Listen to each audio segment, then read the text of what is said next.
Oh, technology. Come on.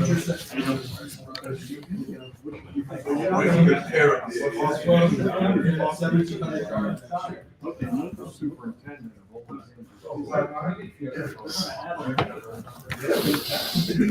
What are you doing, brother? Bryson Rogers. You pulled off my wall for you. The last I would want to say.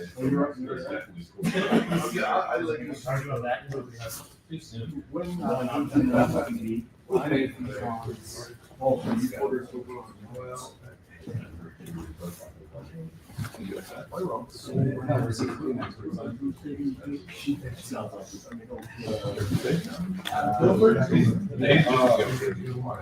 That's good.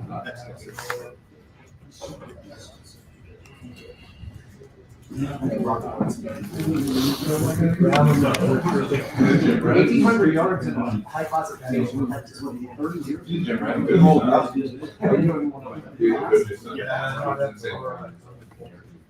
Okay.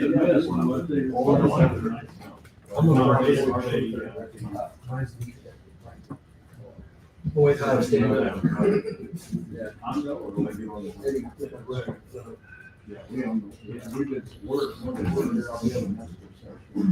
So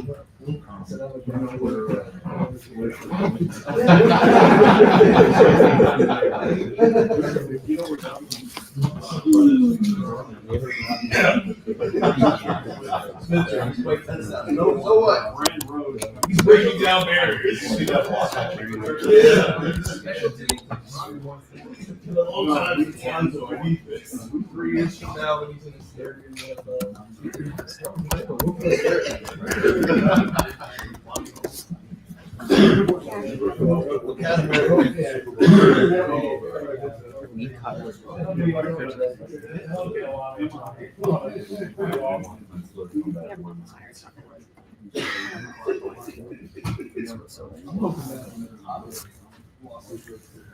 What is wrong with him?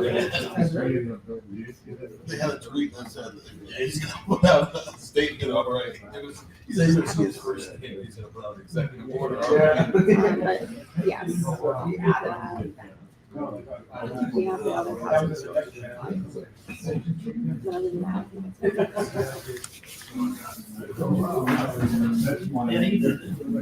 Sit up here.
Someone should make a phrase.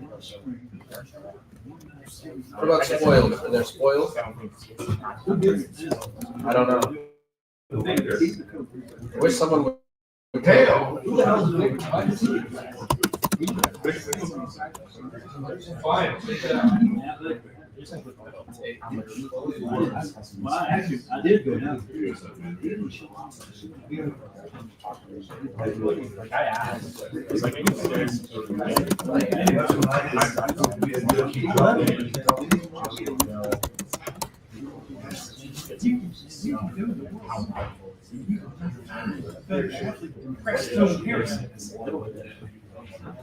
I actually wrote. I wrote about the. You can search.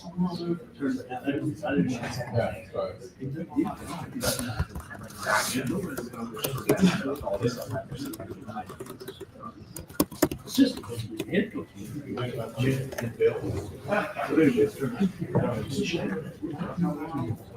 Yeah, of course.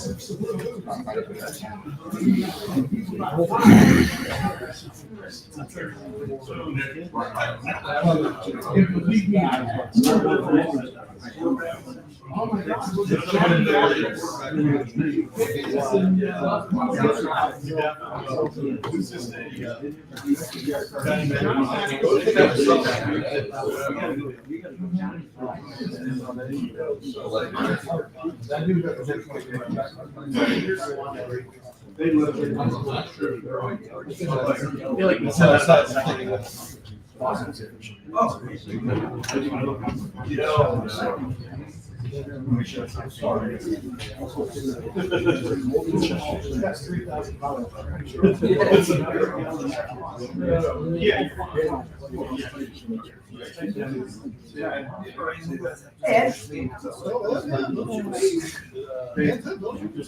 So the shop. we'll try that. Just so we can make sure we do the packet right.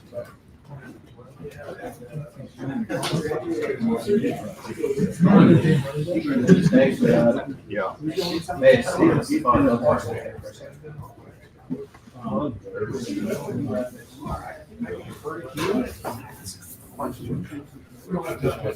It's not a box. We're track now. It's official. What's on it? 6:45. It's hit or miss. Schedule, whatever. Don't get it. But I'm with you. I can usually go.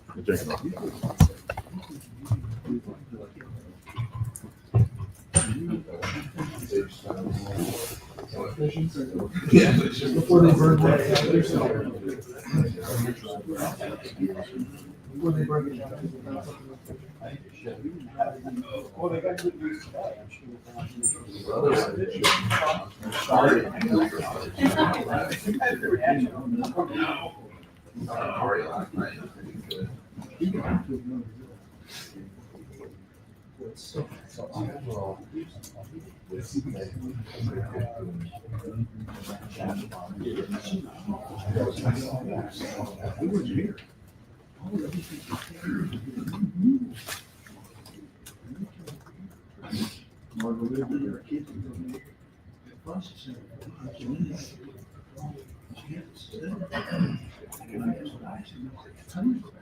Mhm.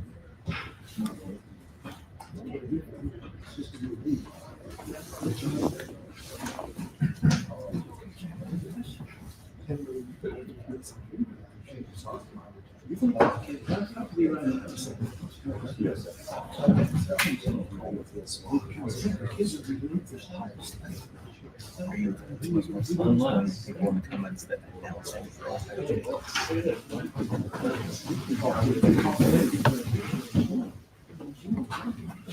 Alright, guys, you got 15 minutes for coaching. You can get back to work. Start here on the aisle. Brian, obviously, a lot of moving parts still, but with the guys that are in the class, what is your overall sense of how this class came together? It seems like the last 2 months specifically, with the role in adding 10 tentative commitments, and now most of them in. But where are you at with where it's at, and what do you still want to see addressed? Obviously, guys that are not signed on anything. Sure, yeah, no, I mean, I felt like from the beginning on this, that what we needed to do was, be really thorough in evaluation and make sure that they were the right fit for our program, with everything, considering where we are in college football and the investments that, everybody's making in these young men. And so the first thing, we look at certainly is their ability, their talent, their character, their family, academically, their mindset. There's all these things we take into consideration. And this is a very talented group of young men. When you look at a lot of the positions, we have to address every position. Obviously, up front is critical, and I think we've done a really good job there. Larry really finished strong here and really addressed some areas. And I think Tyler did an excellent job up front. And that was important, but just across the board, I think the secondary, you look at some of the guys that we're bringing in, I mean, very, very talented. And so when, we looked at it even last spring, I think after the spring visits, that's always been sort of a time when a lot of guys have come in when they started to go with the official visits in the spring. And that's an important time, but we really wanted to evaluate the senior years to make sure that we had the right guys. And I feel like we do. And it's not about the ones that you don't get, it's about the ones you do get. Make sure you have the right guys here. I think we've done that with this group. We're still, working through a few of these guys, but overall, it's an excellent group. These guys care about Ohio State. You can tell from the jump. A lot of these guys, they've been committed for a long time, where the guys that have jumped in recently are just really excited about what we're doing and are here for the right reasons. So it's a great class. It is certainly unique to be doing this right now, getting ready to play in a game.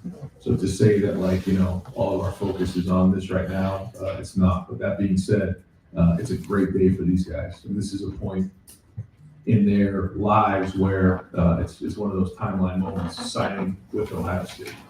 And so, they're finishing high school careers, and a lot of guys are going to be here in the next month. And being a dad and going through this with my son, I'm just happy for these families, because it's a moment to be thankful. Be thankful not only for the people that invested in these guys, but be thankful to be in this position, to have this opportunity to be a part of something special. It's been a long time since you were an assistant coach, so I understand that maybe your perspective is different, but can you speak to just the overall difficulty that you guys are having when it comes to the transition period between one coach to the next? Not even talking about this news with Brian today, but going back to Caden Gephardt, who is signed today with you guys, but wasn't really even mentioned over the last 8 months after the defensive coordinator change. Matt came in, had to come in late, and then Tyler had to come in, having to trust evaluations from Justin when it comes to guys like Max and Sam, who you evaluated the first time 3 years ago. How much does that have the potential, do you think, to change things, and how challenging has it been to know that your program is being coached by a lot of people because you guys are successful? Well, I say this, and Coach Meyer, Coach Tressel said this to me, when I took the job. This job is bigger than any one person. And so Ohio State's been good for a long time, will continue to be good moving forward.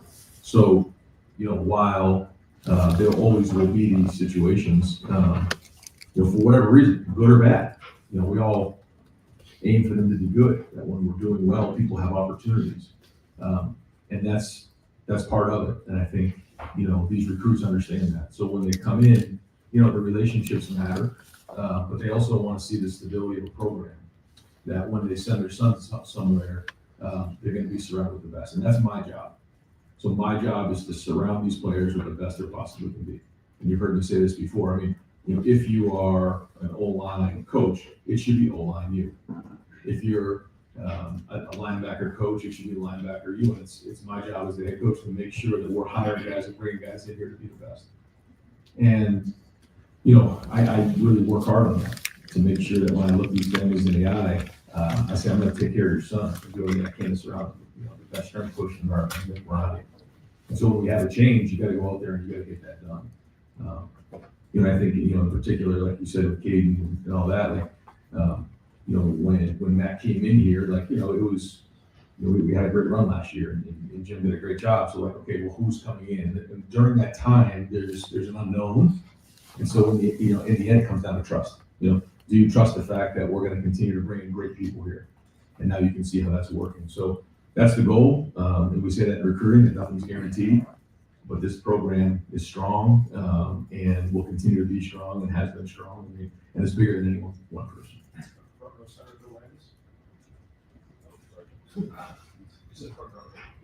Ryan, with Brian moving to South Florida, is the intention that he will stay with the staff through the postseason? Do you have any thoughts on how you want to address this part of your staff? Yeah, so we'll do a quick team meeting here and kind of let the team know. He was able to let the wide receivers know, the recruits know, And, I'm really happy for he and his family, with the fact that he gets an opportunity to do this. He's put a lot of hard work here at Ohio State as a player and now as a coach. And so that's part of the profession. And that's, as a head coach, it's gratifying to see one of your assistants get one of these opportunities. And I think he's going to do great. I think it's a great opportunity for him, and looking forward to see how he does. And so that's exciting for him. The timing isn't great, but that's not Brian's fault. That's other people's fault.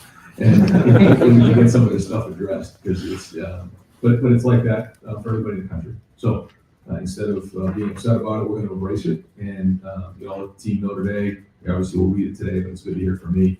But yeah, the plan is for him to continue to be with the team, which is a challenge for him, but that speaks to his character, that he wants to make sure he finishes this thing out the right way. We're certainly right now, I'm not going to be long in here because we got to focus on Indiana, making sure we're ready situationally, have a great practice, and go play this game on Saturday. And then, over that next month, we'll figure out what that cadence looks like. But he wants to be with us all the way through, all the way to the end, and see this thing out there in the season. So it'll be a busy month for him, but it's been done before, and we'll help him along the way. Yeah, I'm gonna look at that and see how that all works. It's all happened really fast. I think that's probably been the biggest challenge, for Brian, for all of us, is just this really happened very, very quickly. So the good news is we have great people. We'll have a plan. We'll be able to move quickly, and the goal is for us, for the players, not to be distracted, just focus on what's important, and make sure we put a good plan together, make sure we get the stuff in clean. But we do have good people, and Brian's going to do everything he can to make sure he's doing what's right for the offense. With Blaine specifically, I mean, the perception was when they got from Baton Rouge, it's like right next to LSU. There's a lot of he'll eventually flip, but there'll be issues to hold on to him. I mean, he only ever visited you guys. What's it say about him as a person, and all the work that Matt did to kind of get him in the class? Unbelievable. I can't tell you how excited I am. And I'm sensitive to just start talking about one or two guys, but when you ask me specifically about somebody, then I'll certainly comment on them. Because I don't want to show everybody on a day like today, but we only have so much time. He's been amazing from the jump. I think he's a tremendous player. I think he has tremendous ability, but I also think he has leadership skills. He's got that look in his eye, that quiet confidence. Reminds me of some guys that we have back there right now, and I think he's going to have an impact day one when he gets in. Didn't call him through yet, that's fine. Ryan, if everything goes according to plan, you're supposed to sign 28 guys today, which is a little bit larger of a class than usual. With the expanded roster limits, is that probably the norm going forward for Ohio State, or is this particular class just kind of how things are going? Yeah, not to get into the weeds on it, but certainly we have this, the transfer portal window coming up. And then the way that it's set right now, there's really only one portal window. And so we need to know what our roster is by the time the transfer portal closes. And then, if we continue to play in the playoffs, the transfer portal can still be open after we're done playing, which really puts us in a tough spot, and whoever's in that situation. So we have to plan accordingly the best we can and predict and forecast what it's going to look like. And so looking at what we needed here coming out of this class, these are the guys that we felt like really fortified us moving forward. And then we got to figure out, how we address the needs in the portal where appropriate, and then go from there, because we're not going to have the spring portal to fill in these holes, and it's a challenge. And I'm not going to get into that right now, but this is the number that we were looking for right here. And then when specifically did Brian inform you he had an opportunity, and how did you kind of communicate to the wide receiver commits that you have about what was happening? Yeah, it all really kind of happened the last day, and I'll let you. I don't want to talk for him, but it's all happened very, very fast, and so we had to communicate quickly, but he's handled everything the right way. We got time for two more. Andrew Mills. Brad, first year on the job, how would you evaluate Todd Rowan's job recruiting the big class in 4 or 5 years that you guys brought it on? Thorough, constantly is bringing guys in on campus. Mark will tell you, when we have a game or a visit, 8, 9, 10 offensive linemen, and they're big dudes when they walk in, and they're good-looking guys. And he's got a deep list. He connects well. I think for an offensive line coach, he has a great combination of the ability to coach technique. He's got toughness. He's a former offensive lineman, but he also has an unbelievable job of connecting, and he sees things from a wider lens. I think he's got a lot of talent, and I think that the guys in that room really believe in what he's doing. You can see the connection already with the recruits coming in. So I think he's off to a great start. You mentioned the changing roster size and all this stuff. With a kid like Braxton that you guys brought in defensively, that's a body type that, there's not a lot of. Is that an increased emphasis for you guys in maybe being able to take more kids like that you can look at and say, hey, we don't have this type of player on our roster? Yes. Yeah, I think, when Matt, sees a body like that, his eyes light up because I think he starts to, project him in different roles. And I think, James and, all the guys over there, Larry and Matt and Tim, they're trying to find as many versatile guys as they can. And this is one right here. And he came up with his family and visited, and, this is a big, long body type that we feel like can really grow into a versatile athlete. And, he saw what this was all about and wanted to jump in. So excited to have him part of this class. Right, you talk about the guys, the expectation of being wide receiver, you linebacker, you. Can you speak a little bit on James and what he's meant to, not just the recruiting acumen that he clearly has, but what he's done in the room, and now the ability to grow on that with guys like Sincere and CJ and Brett? Yeah, it's a good group. James does a great job of communicating. I think you guys have seen that, when he played, and even when he was doing radio and TV, and even now when he's in front of the group, he just really communicates well and really crystallizes the message and the thought in a special way, in my opinion. But he also has the credibility, toughness, connects well with the guys. He's intelligent. He's really, in a short period of time, turned into a really good coach in a lot of different ways. And recruiting is a big part of it. He recognizes the guys that he wants. He goes and gets them. He's honest with them. It's not Disneyland recruiting. I think he's straight with them. They know what they're going to get when they get here, and he treats them like they're going to be like he was during recruiting. It's just the way he handles his business, and certainly, he's a Buckeye that we all can be proud of. It seems like a couple years ago when you hired Jim and then Chip, and then even with the hiring of Matt, there was an idea that maybe the coordinator doesn't need to be an everyday, all-day recruiter guy going out there and being involved because you have guys like Brian and James and Matt. Is there any change in philosophy or any attempts with a guy like Matt, who I think you would like to be a part of the DNA program for a while? Yeah. To get him more involved in that and being more of the front-facing side of the defense. I think that he's definitely done a great job of that. I think he's connected with these guys in a short period of time. It's easy to see the type of personality he has, and he has the credibility. I think it's important for recruits to know that, like you see today, when an assistant coach were to leave, you still have somebody who's running the defense. You still have a head coach who's running the program. And that's very, very important along the way. And so it's group recruiting, and you can see, something we really sell is our stability, and the continuity of our staff, the type of people that are here, whether it's Mick or Mark, or the assistant coaches, the staff, like all of that matters. And so it's great when recruits get to spend time with those guys to recognize that it's more than just a relationship with a single person. Yeah, thanks. All right, we'll bring it Mark Fantoni. Yeah, Sean.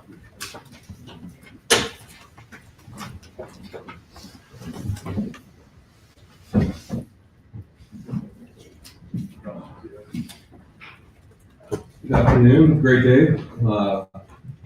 Pretty stress-free so far, which is always a good thing.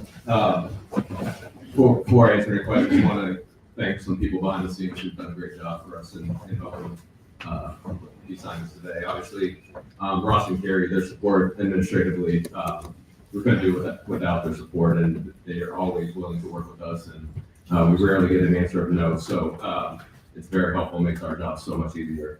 My staff, Billy Homer, Parker Ware, Ed Williger, Zoe and Murph on the recruiting side of things, Ryan Mayhew and Dallas Dudley, Cole Spencer, who's a newer addition.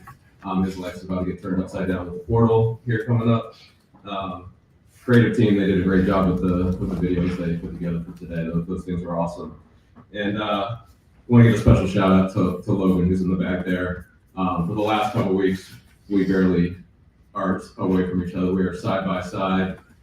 navigating the agents, navigating contracts, trying to get everybody in a happy place. And honestly, Logan has made my life so much easier. Just his knowledge and expertise in this, and we make a great team. So thank you, Logan, for doing everything. That being said, happy to answer any questions. Okay. When someone commits, if you're still waiting on them to send the paperwork and everything and finalize that, what is the process that goes through there? And at what point do you start to get nervous? Yeah, obviously we're trying to do our best without being pushy or aggravating, but obviously give them the space they need, and we're here to try to help and get it done once they feel comfortable with everything. Mark, obviously Brian Hartline's been such a big part of the recruiting efforts here. Just first of all, what has he meant to your recruiting efforts? And then how have you kind of communicated with recruits about his departure and how you guys will fill in for him? Yeah, first of all, very happy for Hart. He deserves it. He's done a tremendous job here, as everybody knows. Not only recruiting, coaching up these guys, developing, and now as the offensive coordinator this season, having one of the top offenses in the country. He's done a tremendous job. So we're all very happy for him. I think we would all agree right now that Coach Day probably has about 50 missed phone calls from every wide receiver coach in the country who would love to come join here. So it's obviously very appealing. Obviously, Coach Day's going to go out and get the best person possible, but Hart set the standard now. So who's ever going to replace him he got big shoes to fill. When we talked to you in August, it was right in the midst of all this transition with the rules and unclear navigation of collectives and all that stuff. And you said, well, whatever they are, Ohio State will adjust. Over the last 4 months, how much adjustment was there? How different did the approach need to be? Because it feels like in real time, different strategies were deployed.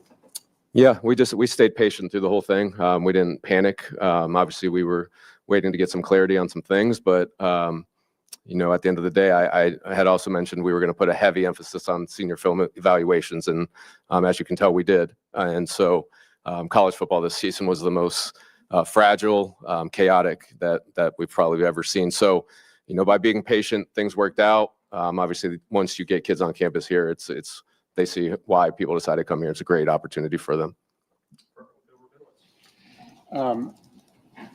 Chris Henry was a guy that was rumored to be considering flipping, and then obviously Brian leaves this morning. How hard was it to keep him in the fold, and what kind of an addition is he to that class? So I can only talk about guys who have signed right now. He hasn't officially signed then? Okay. Mark, obviously talking about what Brian had done, particularly as a recruiter here. Obviously, the position coaches are hugely important in recruiting, but I think some Ohio State fans would look and say, man, this guy was so good, there's going to be a drop-off. How would you describe the balance of you and your staff, Ryan, the position coach, the university that all goes into recruiting, and how big is the position coach in that?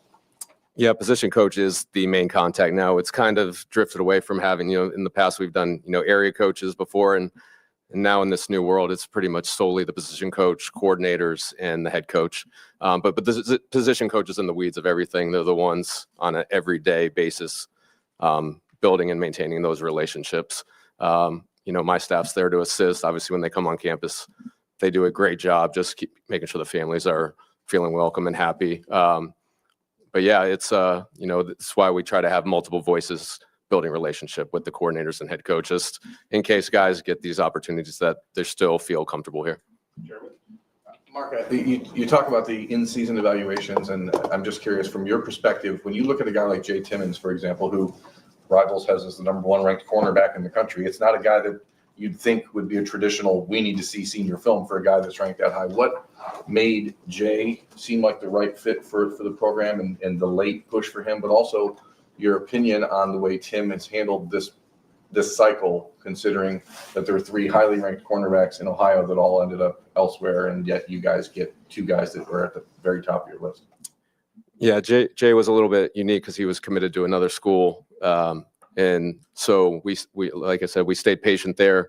Once Coach Walton went and visited him our first bye week, Jay had expressed that, he did have interest in Ohio State. And once he did, Tim just jumped 2 feet in, and we were able to get him over here. Obviously, he's a tremendous player, He's an even better person. You guys are going to love interviewing him because he's always full of energy, probably a lot like Jermaine and IGB right now. So we'll keep that tradition going for us. But yeah, we were very excited. Obviously, he's a Pittsburgh kid. It's been a long time, it feels like, since we've signed a guy from Pittsburgh, even though it's not far away. So it's a great addition, especially at the last minute. We expect him to come in and compete.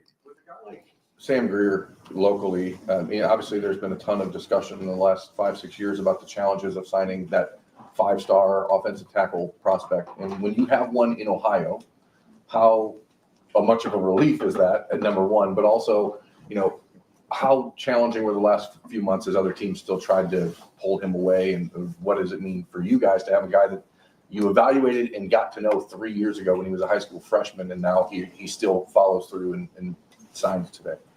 Yeah. So good thing is Coach Day offered him when he was a freshman. So that was his first offer. So that obviously helped.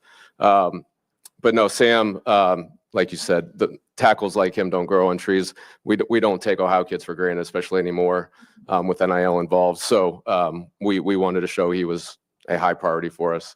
We think he's a future left tackle here, and obviously comes from a great high school program at Hoban with Tim Terrell. And no, we're just very excited. He's been one of the leaders of the class, especially with the O-line guys, and he's here for multiple games helping us recruit them, and so we're very excited about Sam. Mark, a lot of times, in this era of the transfer portal, I think people sometimes just say, let's go to the portal and try to flip things around pretty quickly. You guys have been pretty set that you're going to go through high school, you're going to develop. What are those conversations like year to year that are just like, hey, all of this is changing, but we want to stay true to this? Because when you look at this year's roster, a lot of these guys you guys have developed and grown. Yeah. Going back to day one, the philosophy has build through high school. That's the backbone of your team, and then fill in any gaps with the transfer portal. Probably very similar to a lot of successful NFL teams. It seems like you see the teams that do great in the draft and kind of only have to fix a few needs here and there through free agency are the ones who have sustained success. And, I think so far our model has shown to work pretty well. If you're having to delve into the portal, bring a lot of guys in the room, we're trying to keep that culture very strong. And I think the more guys you have that are, grown up through it, the better you're going to be. But we've had great success in picking the right guys to go in that locker room also from the portal. And, this year we'll try to do the same. Mark, you and Ryan have talked about staying patient, evaluating senior film, want to make sure your investment's right. What's the balance between that and also understanding that some of these kids, like you mentioned with Sam, they see a first offer and that really sticks with them? How do you know when when it's right to stay patient and when you maybe need to move a little bit quicker and say, senior film, we have to forget that, we need to move now? Yeah, like Coach Day always mentions, evaluations are more important than ever. And so, really the last 3 months, I've been staring at my computer screen for 10 to 12 hours a day, watching sophomore, junior, senior film. And so I myself and our staff have to do a great job of identifying guys early on, letting the coaches know who we think are the top guys that they need to spend whatever free time they do have during the season to start building that relationship. And then, the ones we feel great about off of junior film, we'll start this attacking now. We've already got a handful of committed guys for the 27 class. But once the season's over, then we'll really attack it. Yeah, Mark, with the way that everything is set up now and how you guys go about recruiting, it seems the constant still is like there's a couple of guys in the class who take like lead recruiting ads. I know that you kind of shout out CJ a few years ago, and you guys seem to have one of those every year. Are there any guys, and you don't want to like single guys out, but are there any guys in this class that maybe deserve a little bit of props for being lead recruiters as peers? Yeah, really, I think Sam and Max for the O-line and Tucker, whenever, Landry, before he was committed here, they did a great job making him feel comfortable. I think Sincere has a tremendous personality. He's going to be a guy that lights up the room. He's going to be a guy that we're definitely going to have him hosting commits when they visit. I mentioned Jay. I'm trying to think some of the other guys, but whenever they were here for home games, our committed guys, they always did a great job, went out of their way to make sure everyone felt good, tried to.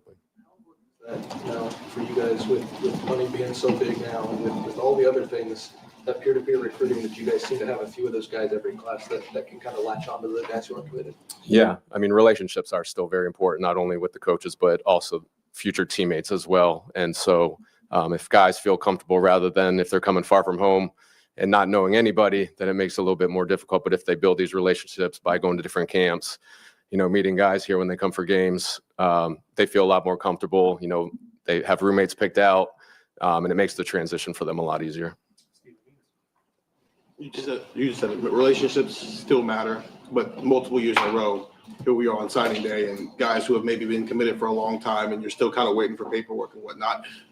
How has that maybe impacted the way you guys go about things? And then also, you've complained about it at times, Ryan Day's complained about it at times. What is a perfect window for signing period? If you could build it, how would you build it?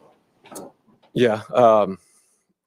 For your first question, sorry, repeat the first question again. Just like to spend multiple years creating Yeah, the relationship. with a person, understand that eventually it's going to come down to a negotiation. Yeah. Every situation is different. Not every guy that signed today is because of NIL. So, it's every situation is different. I think obviously today we just want to celebrate signing day, but at some point, with Ross and Coach Day and myself, we do want to attack some issues that we're dealing with right now with the necessary people. But we'll save that for another day. Are there times when the NIL portion has gotten to a point where you felt like you needed to walk away from a recruitment in this cycle? Yeah, it does. I mean, at the end of the day, we're never looking to be the highest number. We don't want guys to come here strictly for NIL. And so a lot of times we'll be competitive, we'll be reasonable, but we also have a limit that we're willing to walk away from. Mark, you guys were kind of at the forefront of player retention, doing that better than anybody. As other programs become smarter about that, is there any notion that moving forward the portal can maybe be worse? They're sort of like not as fruitful, like barring coaching changes, and is that reflected at all on the size of this high school class, and might you take larger high school classes moving forward because of that? Yeah, I think just there's so many unknowns with roster building right now and maintaining that. I think especially with Coach Day. So there's one portal window now, so we have to be right. We don't have a chance to fix it in the spring, and so we don't want to be caught short-handed. So for some reason, if we have guys who decide to leave for the NFL or who want to go chance to play somewhere else with more playing time, we can't be caught short at the position. So we're going to overextend, I think, a little bit in the high school world, and again develop these guys rather than try to go into the portal and make a bunch of. You never want to really have to take a portal guy to be a backup unless, you just have major issues. So hopefully we can avoid that and just, take guys that we feel are impact guys.